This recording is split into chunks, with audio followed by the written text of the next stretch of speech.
श्री गुरुदेव दत्त।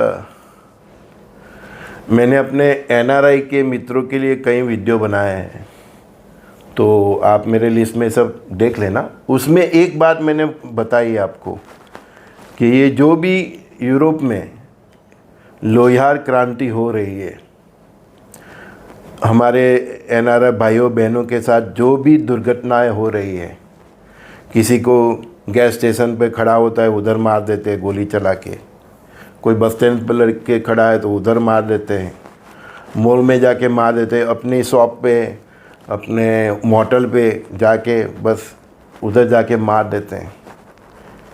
तो ये सब मैंने बोला है बार बार कि ये सब उधर की जो सरकार और उधर की जो मूड सिटीजन है और उधर की जो पॉलिटिशियन है, जो मतलब राष्ट्रवादी है, तो उनकी ये मिली जुली चाल है। मैंने बताया है, सबको बार बार बोला है, और यहाँ तक बोला है कि ऐसी घटना जानबूझकर कराई जा रही है। और ये लोग को बाद में जितने भी ये गोली चला के मार देते हैं ना, सब जो भी है, उसको राष्ट्रीय हीरो की तरफ इन फ्यूचर में नवाजा जाएगा और इनको किसी को सज़ा नहीं होनी है। अभी आपको दिखाने के लिए बिहाइंड द बार कर देंगे, बाद में सबको छोड़ देंगे, बोला है ना मैंने। कल आपको एक घटना याद है, हमारे आई थिंक बारडोली के ही शख्स था, कोई नाम याद नहीं मुझे, उसका साउथ का, हाँ, उसका सर काट दिया था उसने, ठीक है ना। उसके पीछे दौड़ा था, उसके फैमिली के सामने ही उसने सर काट दिया था, और वो सर को फुटबॉल की तरह, गेंद की तरह खेलते हुए मोटल के बाहर तक लेके गया था। वो वीडियो हमने सब ने देखा था, है ना। तो उधर की गवर्नमेंट का मैं आपको एक पढ़ के बताता हूँ। तो वो भारतीय मूल के जो होटल के मेन बॉस थे, उसकी हत्या करने वाले 37 ईयर्स योर डानिश कोबोस मार्टिनेज को अब सजाए मौत नहीं दी जाएगी। डिस्ट्रिक्ट अटॉर्नी के ऑफिस ने फैसला किया है कि वह डेथ पेनल्टी की सज़ा नहीं देंगे, जबकि आरोपी ने नागमल्लैया की उनके परिवार के सामने ही हत्या की थी। छतकबारी कर दी ना, सजाए मौत नहीं देंगे, बाद में छोड़ देंगे। आप देखना, आप सब मुझे याद करोगे, ये सब छूट जाएंगे। आप अभी वो अंदर बैठ के बिरयानी खा रहा होगा, उसको मालूम है मैं छूटी जाने वाला हूँ, उसको पैसे भी मिलेगा, उसके परिवार को भी पैसा मिलेगा। तो परमात्मा की जो वाणी है उसकी पूर्ति करती हुई एक उदाहरण था जो मैं आपके साथ शेयर करना चाह रहा हूँ, क्योंकि हमारे कई एनआरआई मित्र अभी भी दुविधा में है ना, शंका कुशंका में है। उसके सब रिश्तेदार भी इधर शंका कुशंका में, तो उनकी आंख खोलने के लिए मैंने बोला ही था कि गोली, गैस स्टेशन पर आप खड़े हो, आपको जो गोली से मार देता है, आपको मॉल में आके जो मार देता है, आपके होटल पे आके जो मार देते हैं, वो उधर की सरकार और उधर की राष्ट्रवादी नेताओं की ये सोची समझी साजिश है, और बाद में ये सब छूट जाएंगे, किसी को कुछ होने वाला नहीं है। तो ये देख लो, इसको सजाए मौत नहीं दी, समझ गए आप, बस ये भी छूट जाएगा, है ना। अभी एक परसों का मैसेज है समाचार में कि हरियाणा के चरखी दादरी विस्तार का रहवासी विजय को चप्पू के घाव मार के ब्रिटेन में मार दिया गया। ये बंदे का विदेश का मुंह भी देख लीजिए। इधर अच्छी वाली उसकी सरकारी जॉब थी, एक्साइज और कस्टम में उसकी सरकारी जॉब थी, वो छोड़ के वो ब्रिटेन गया था, इंग्लैंड, फर्दर स्टडी के लिए और फर्दर फ्यूचर के लिए। अभी एक बात समझाओ, जिसके पास इधर कोई काम धंधा नहीं है, नौकरी नहीं मिल रही है, या फर्दर स्टडी के लिए जो गए हैं कि भाई मैं फ्यूचर में उधर सेट हो जाऊँ, ये, लेकिन जिसके पास इतनी अच्छी जॉब है, ऐसे बंदे भी विदेश में क्यों जाते हैं? तो ये फॉरेन का मोह कितना है हमारे बीच में। अभी उसके पेरेंट्स सरकार को रिक्वेस्ट कर रहे हैं कि उसकी बॉडी सुरक्षित लाया जाए, उसके साथ जो ये क्राइम हो, तो सरकार को बोला कि आप उधर की गवर्नमेंट को प्रेशर करके उसको सज़ा दी जाए। मैं एक सामान्य कॉमन सिटीजन्स की से पूछ रहा हूँ कि क्या आप अच्छी सरकारी नौकरी छोड़ के विदेश गए थे, तो आप सरकार को पूछ के गए थे? एक कॉमन सवाल करता हूँ ना, है ना। सरकार ने तो आपको अच्छा दिया था, आप इधर ही पढ़े, उसके बिलोंग्स आपको गवर्नमेंट जॉब भी मिली है। आप अपने स्वार्थ के लिए, अपने अच्छे फीचर आपको जो यहाँ नहीं दिखा, उसके लिए आप गए ना विदेश, और उधर जाके ये घटना हो गई। और तब गए जब आप देख रहे हैं कि एनआरआई के साथ उधर कुछ न कुछ तो होता ही है। मैंने बोला ये कि जो अमेरिका में हो रहा है वो यूरोप में होगा, वो ब्रिटेन में होगा, कनाडा में होगा, सब जगह होगा, ऑस्ट्रेलिया में, सब जगह हो ही रहा है ना। फिर भी आपका बच्चा गया तो क्या सोच के गया? इसमें गवर्नमेंट क्या कर सकती है? हमारे यहाँ ही देखो नहीं, पढ़े लिखे डॉक्टर है ना, हाँ, आतंकवाद की घटना में पकड़े गए सब, है ना। तो सरकार क्या कर सकती है? सरकार आपको एक अच्छी शिक्षा देने का प्लेटफॉर्म दे सकती है ना। वो पढ़े लिखे डॉक्टर भी गवर्नमेंट के पैसे ही से पढ़े, मेडिकल कॉलेज सरकारी, है ना। सरकार इससे आगे क्या कर सकती है? आप विदेश जाओगे, अपने फ्यूचर का सोच के जाओगे, आपको इंडिया में फ्यूचर नहीं दिखा, ठीक है, आप उधर गए तो आप अपनी मर्जी से गए हैं ना। इसमें गवर्नमेंट क्या कर सकती है? ऐसा तो नहीं है कि आप उधर कमा के भारत सरकार को हर महीने 10% देने वाले हैं। ऐसा कोई बॉन्ड लिख के गए थे?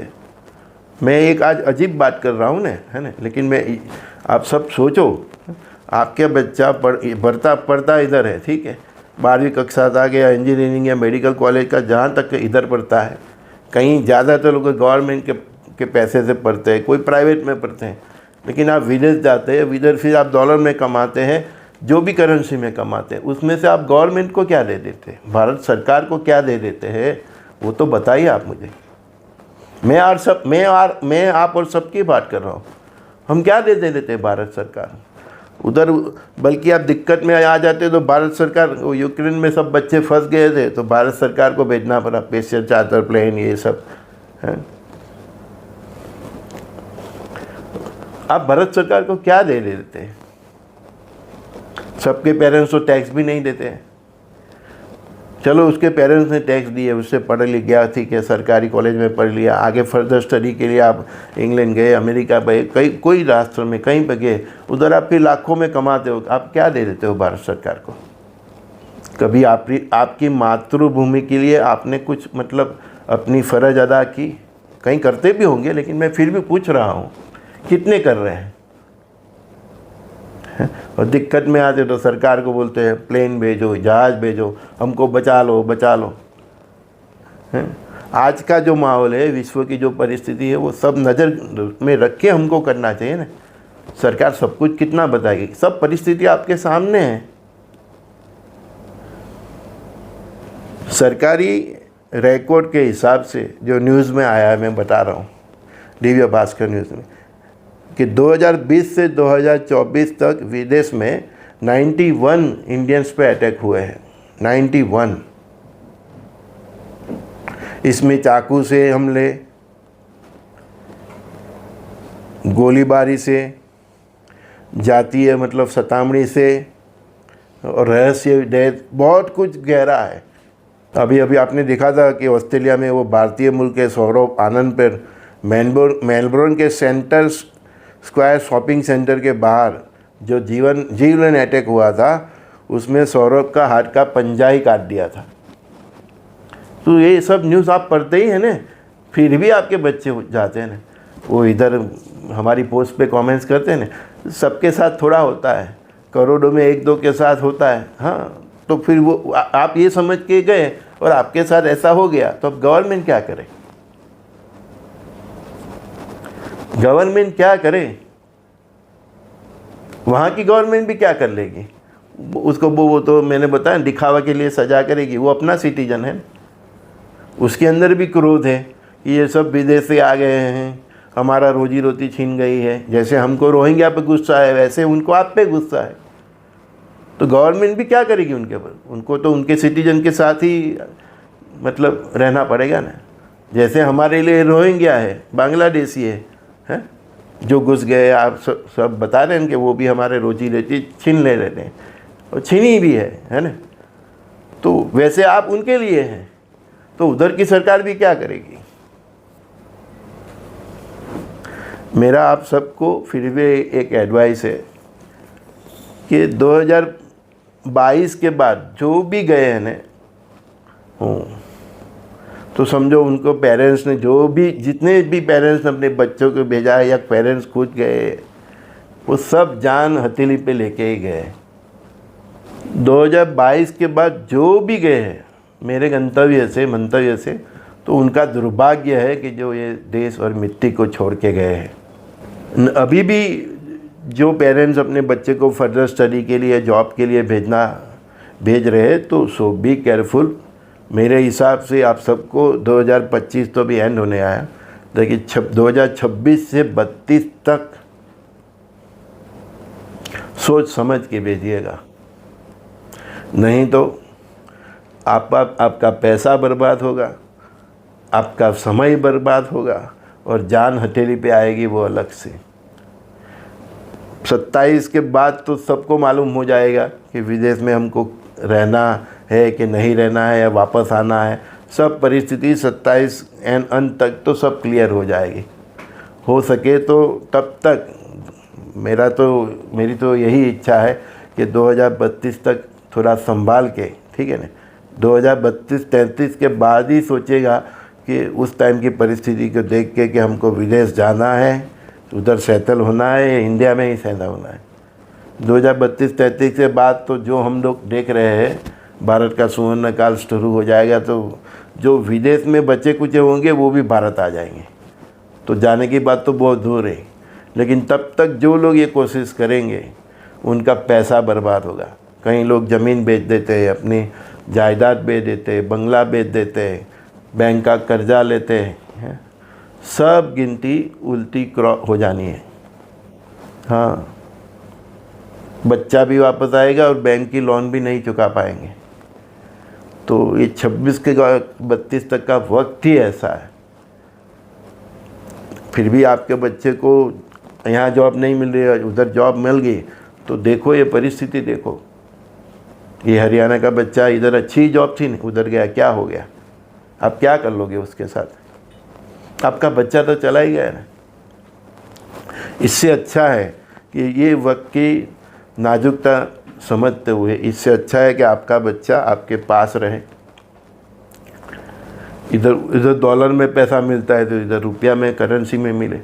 थोड़ा कम बचत होगा, थोड़ी कम आमदनी होगी, थोड़ी आपकी लाइफस्टाइल थोड़ी कम अच्छी होगी, है ना, लेकिन आपका बच्चा आपके सामने तो रहेगा। ये 2026 से नहीं, ये 25 से जो यूरोप में क्रांति स्टार्ट हुई ना, गो बैक वाली, है, हमारे देश में भी शुरू हुई है बांग्लादेशियों को, गो बैक, है ना। तो ये क्रांति दिन ब दिन बढ़ती जाने वाली है और ये क्रांति फिर लोहियार जंग में कन्वर्ट हो जाएगी। कई देशों के बीच को इसी वजह से मारामारी, मतलब युद्ध होना है, वॉर होना है, समझ गए। अब यहाँ से लाखों की संख्या में बांग्लादेशी जाएंगे बांग्लादेश, तो उनकी सरकार पे भी एकदम से मतलब बोझ आ जाएगा, तो वो भी कुछ गड़बड़ करने की हमारे देश में कोशिश करेंगे। ऐसे जो यूरोप से जितने भी धकेले जाएंगे ना वापस अपने अपने देश, इसकी वजह से भी कई देशों के बीच में मारामारी हो जाने वाली है। इतनी हदे परिस्थिति गंभीर होने जा रही है। तो ये 26 से 32 मतलब सोच समझ के ही डिसीजन लीजिए। मेरे हिसाब से तो आपका बच्चा आपके सामने रहे, उसके एजुकेशन के हिसाब से जो भी इधर नौकरी मिले उसमें ही आप देख लीजिए। 2025 से 32 तक अगर आप देख लो, वहाँ तक जाना मेरे हिसाब से तो सुरक्षित नहीं है। फिर आपका बच्चा है, आपका डिसीजन है, आपकी सोच है, आप उस देश की परिस्थिति को हमसे ज़्यादा अच्छी तरह से समझते हो तो आप वो डिसीजन ले सकते हैं। लेकिन उधर जो लोहिया क्रांति होनी है वो कंफर्म है। जैसे हम बांग्लादेशी रोहिंग्या को निकालने में टले हैं, वो निकाल के ही रहेंगे, वैसे वो सब भी जो भी है अप्रवासी प्रवासी आज़ादी के बाद भी उधर जो गए, उसके पहले भी जो है वो चमड़ी देख के डिसीजन लेने वाले हैं। वो यही सोचेंगे कि बस हमारी प्रजा हमारे साथ रहे, क्योंकि अब वो हमारा बोझ भी बेयर नहीं कर पाएंगे। बहुत कुछ होना है जिससे परिस्थिति ऐसे आकार लेगी। तो उस परिस्थिति में आप और आपके बच्चे कितने सुरक्षित रहेंगे, वो आप उधर रह रहे हो या जिसकी एडवाइस से आप जा रहे हो तो उससे बराबर डिस्कशन करके फिर डिसीजन लीजिए, नहीं तो फिर ये बच्चों जैसी हालात न आ जाए कि उधर से केवल उसकी बॉडी ही आए, ठीक है नहीं। तो बी केयरफुल एवरी पेरेंट्स जो विदेश अपने बच्चे को भेजना सोच रहे हैं। अच्छा, जिसके बच्चे ऑलरेडी उधर विदेश में सेटल है वो भी अभी जो परिस्थिति उधर है उसमें कितने सुरक्षित है वह अपने आप देख लीजिए, है ना।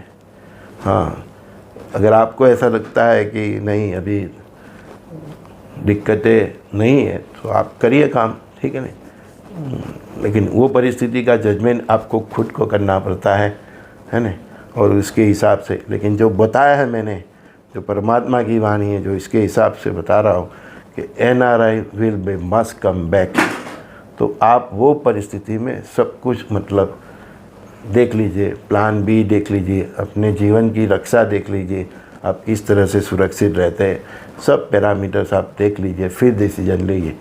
हम तो जितना परमात्मा ने ज्ञान दिया है तो उसके हिसाब से आपके साथ शेयर करते हैं। शायद हम गलत भी साबित हो सकते हैं, लेकिन आप उधर रह रहे तो आप उधर की परिस्थिति देख के आप डिसीजन लीजिए। और जिसके बच्चों की इधर जॉब अच्छी है ना, हाँ समझ लो कि डॉलर के हिसाब से हमारा रुपये की कंपेयर नहीं की जा सकती, लेकिन डॉलर की कमानी है तो उधर का खर्चा भी ऐसा ही है, ठीक है। हमारा रुपये की कमानी है तो इसके हिसाब से हमारा खर्चा भी इधर ऐसा ही है, ठीक है। लाइफस्टाइल में थोड़ा फ़र्क हो सकता है, वो थोड़ा एडवांस सिटी है, वो सब है ना। बाकी जो सुरक्षा हमारे देश में हमारी है वो परदेश में नहीं रहेगी, और एक दिन सबको वापस आना है। ऐसा तो गुरु महाराज के भी सत्य है, सूफी संतों की भी वाणी है। और ये ईसा और ये सब चक्कर में उधर के मूल सिटीजन और जो इस्लामिक कंट्री से एशिया से जो दूसरी प्रजा गई है उनके बीच में जो सिविल वॉर होगा, उसमें हम NRI जो सैंडविच बनने जा रहे हैं, तो उसमें आप अपनी सुरक्षा देख लीजिए। संजय दस्ती का सभी दोस्तों को प्रणाम। श्री गुरुदेव दत्त।